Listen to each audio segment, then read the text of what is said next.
Hey everyone, this is Nick Molina with Embrace Tutoring. In this video, we'll be covering number 10 from the Calculator Math section of the College Board Practice Test 10. Remember, these videos provide additional explanations and content review, but you'll always want to attempt the problems independently.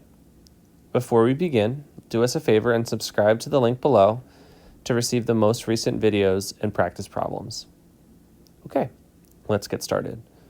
For number 10 here, a researcher surveyed a random sample of students from a large university about how often they see movies. Using the sample data, the researcher estimated 23% of the students in the population saw a movie at least once per month. So quickly before we move on, sometimes it's too expensive or time-consuming to ask everyone at, for example, a large university how they feel about this. So what people do is they randomly select a smaller group of that large university.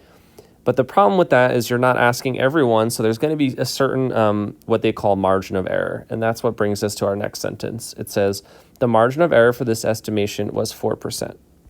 So what that means is that we take that 23% and we're going to add and subtract that margin of error. And in this case, our margin of error was 4%. So if we subtract 4 from 23, we get 19%. And if we add 4 to 23%, we get 27%. So although that our estimates of our sample said 23% of students in our sample felt this way, if we're trying to make conclusions about the larger population here, we have to factor in this margin of error. So the question now asks, which of the following is the most appropriate conclusion about all students? So we're making a conclusion about all students at the university based on the given estimate and the margin of error. So let's take a look at our first answer choice. We have, it is unlikely that less than 23% of the students see a movie at least once per month. So unlikely less than 23.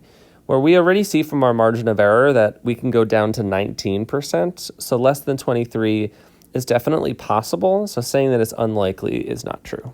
So A is out.